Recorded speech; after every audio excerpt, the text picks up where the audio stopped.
私から見えるこの景色が街に合うことで輝いてく。 Halo sahabat pecinta anime, selamat datang kembali di channel ini. Yuk kita lanjutkan rangkuman anime Sankaku Mado no Sotogawa Wayo. Pada video kali ini, Mimin akan mencoba merangkum cerita pada episode keempat. Semoga berkenan ya. Tapi sebelumnya seperti biasa Mimin mengingatkan bagi sahabat yang baru bergabung di channel ini, jangan lupa like, comment, subscribe, dan share channel ini. Juga nyalakan loncengnya ya, agar sahabat tak ketinggalan informasi menarik lainnya dari channel ini. Kalau sudah, Mimin ucapkan terima kasih dan selamat menonton. Oke, sudah siap? Kita langsung saja berangkat. Pada awal episode keempat, diawali dengan Mikado yang marah kepada Hiyakawa. Mikado merasa risih karena Hiyakawa selalu menggandengnya. Hiyakawa menyerahkan Mikado kepada polisi untuk menyelidiki suatu kasus, sementara ia sendiri tidak ikut karena akan mencoba metode lainnya. Berikut kisah lengkapnya. Sambil mendengarkan ocehan Mimin, jangan lupa siapkan minuman dan cemilan favorit sahabat ya, agar lebih seru menontonnya. Mikado berangkat ke TKP bersama Hanzawa, seorang polisi. Hanzawa menganggap bahwa Mikado adalah gay, namun Mikado membantahnya. Ia mengatakan bahwa ia baru saja bertemu dengan orang yang disukainya, seorang gadis SMA yang bernama Hyura Erika. Sementara itu, di suatu tempat, Erika tengah duduk di bangku taman bersama seorang laki-laki. Sepertinya mereka tengah terlibat obrolan serius. Mikado dan polisi itu tiba di suatu tempat di mana polisi tersebut akan membuka sebuah toko. Namun tempat yang akan digunakan sebagai toko tersebut merupakan tempat angker. Sering orang hilang begitu saja ketika melewati atau memasuki toko tersebut. Polisi tersebut telah menyelidiki tempat itu sebelumnya, namun ia tidak memperoleh hasil yang diinginkan. Mikado mengatakan bahwa ia tidak bisa membantu dan menyarankan kepada Hanzawa untuk mengajak Hiyakawa. Sebelum mendekati tempat tersebut, Mikado menyiapkan telepon agar jika terjadi apa-apa ia bisa langsung menghubungi Hiyakawa. Dari dalam mobil, mereka memperhatikan ke arah toko tersebut. Semua orang lewat di depan toko tersebut selalu menundukkan kepala. Hanzawa keluar dari mobil dan mendekati toko tersebut, sementara Mikado menelepon Hiyakawa.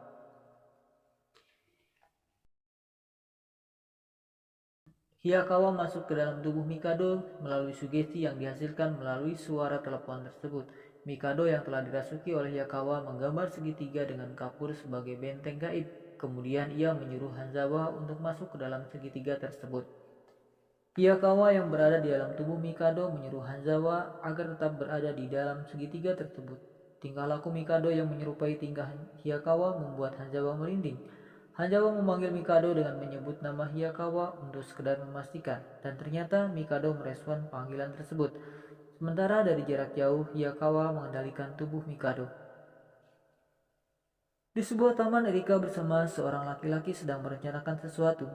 Laki-laki itu bersedia membantu Erika.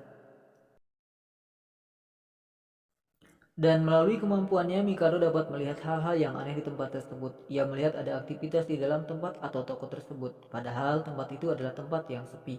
Ia juga melihat setiap orang yang melewati pintu toko tersebut akan menunduk. Mikado mengatakan bahwa tempat itu sangat aneh dan itu merupakan sebuah jebakan yang sengaja dibuat. Setelah melihat semua itu, Mikado mengatakan pada Hanzawa bahwa tempat itu sangat berbahaya dan menyarankan agar Hanzawa menyerah saja pada kasus tersebut. Hiyakawa yang merasuki tubuh Mikado meminta agar Hanzawa membawa kembali Mikado kepadanya. Sebelum mereka meninggalkan tempat itu, Mikado yang tengah dirasuki oleh Hiyakawa meminta Hanzawa untuk meludah dalam segitiga tersebut. Meski awalnya Hanzawa ragu, tapi ia tidak bisa berbuat apa-apa selain mengikuti permintaan Mikado. Ternyata jebakan yang dimaksud oleh Mikado itu sengaja dibuat oleh laki-laki yang bersama Erika. Mereka terlihat sedang bertengkar dan laki-laki tersebut berniat untuk mencekik Erika. Untungnya, pengawal Erika segera datang membantunya, karena itu memang merupakan tugasnya untuk selalu menjaga Erika.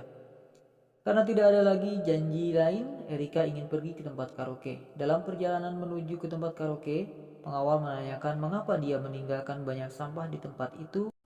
Tapi Erika mengatakan bahwa itu bukan sampah biasa, dan laki-laki yang bersamanya tadi adalah pendaur ulang sampah. Jadi laki-laki itu mengambil sampah tersebut dari tempat itu dan menggunakannya. Tapi Erika takut untuk menggunakannya. Erika menemukan bahwa di tumpukan sampah tersebut ada mayat dan bagian-bagian tubuh yang telah bercampur dengan sampah, sebab beberapa orang ternyata membuangnya begitu saja. Sementara itu Hanzawa bersama Mikado telah sampai kembali di tempat Hiyakawa. Hanzawa memberikan Mikado yang tidak sadarkan diri di kursi. Hanzawa merasa khawatir terhadap keadaan Mikado. Hiyakawa mengatakan bahwa jantung Mikado telah berhenti secara spiritual. Hiyakawa mencoba menekan dada Mikado agar jantungnya kembali berdetak. Mikado siuman, namun ia masih dirasuki. Hiyakawa meminta agar Hanzawa memanggil nama Mikado agar Mikado sadar. Mikado merespon panggilan itu. Hiyakawa melanjutkan pembersihan atau menetralisir tubuh Mikado. Dalam penglihatannya, saat Mikado pingsan, ia melihat sebuah kotak perhiasan milik ibunya di tempat yang tadi didatangi bersama Hanzawa. Mikado berniat untuk membantu Hanzawa menyelesaikan kasus itu, meskipun dia merasa takut karena dia penasaran. Awalnya Hiyakawa tidak mengizinkan karena tempat itu berbahaya, namun Mikado mengatakannya ia tidak akan pergi, melainkan akan membantunya dengan cara lain. Begitu juga dengan Hiyakawa yang penasaran dengan kasus itu. Hiyakawa meminta Hanzawa untuk memberikan lokasi di mana kejadian serupa pernah terjadi. Ya, kejadian yang melibatkan tempat-tempat angker. Kemudian Hanzawa berpamitan dan meninggalkan Mikado dan Hiyakawa. Mikado pulang ke rumahnya, dia langsung tertuju pada kotak perhiasan milik ibunya dan ingatannya menjadi bercampur dengan kasus yang sedang ditelitinya. Ia membuka kotak tersebut dan ibunya menepuk pinggang Mikado. Mikado kesakitan, ibunya seperti tersetrum. Namun Mikado mengatakan bahwa dia hanya terkejut.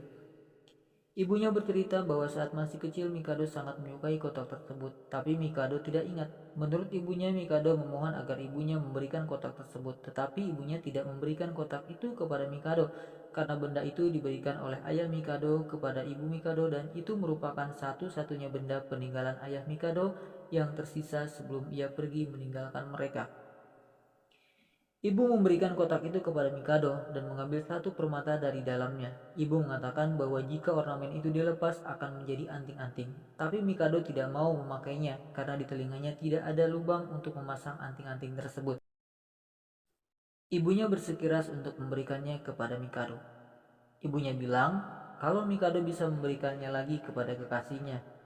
Mikado melihat benda tersebut dan mengatakan itu seperti polarisasi. Ia akan membuatnya menjadi gantungan ponsel. Ibunya setuju dan benar saja Mikado menjadikannya sebagai gantungan ponsel yang tentu akan selalu ia bawa kemanapun. Mikado berbicara kepada dirinya sendiri, mengapa ia sama sekali tidak takut di tempat berbahaya kemarin? Mungkinkah karena dia teringat ucapan Hiyakawa yang akan selalu menjaganya? Mikado menyerahkan berkas dari Hanzawa kepada Hiyakawa. Hiyakawa meminta agar Mikado menjauhi tempat tersebut karena itu sangat berbahaya. Hal itu karena Hiyakawa menganggap Mikado begitu rentan. Hiyakawa meninggalkan Mikado, tetapi Mikado mengejarnya. Hiyakawa mengatakan bahwa Mikado telah melakukan sesuatu yang mirip dengan yang dia lakukan, dan itu akan berbahaya jika bercampur. Mikado marah kepada Hiyakawa karena Hiyakawa selalu merasuki tubuh Mikado, sehingga Hiyakawa bisa mengetahui apa yang dipikirkan oleh Mikado. Mikado merasa itu tidak adil, karena dia sama sekali tidak bisa mengetahui apa yang ada dalam pikiran Hiyakawa. Hiyakawa mempersilahkan Mikado untuk melihat ke dalam tubuhnya kapanpun Mikado mau. Tapi Hiyakawa mengatakan ia sendiri tidak mengetahui apa yang ada dalam pikirannya. Mikado hanya ingin melihat ke dalam pikiran Hiyakawa meski ia sendiri tidak mengerti. Ia tidak peduli, ia hanya ingin melihatnya. Nah sahabat, anime Sankaku no Sotogawa Warrior episode keempat berakhir di sini. Sepertinya kali ini mereka belum bisa memecahkan kasus yang sedang dikerjakan. Kira-kira apakah pada episode berikutnya kasus tersebut akan terpecahkan? Nantikan rangkuman Mimin di episode berikutnya ya. Terima kasih telah menonton sampai habis video ini. Semoga menghibur. Sampai jumpa di episode berikutnya.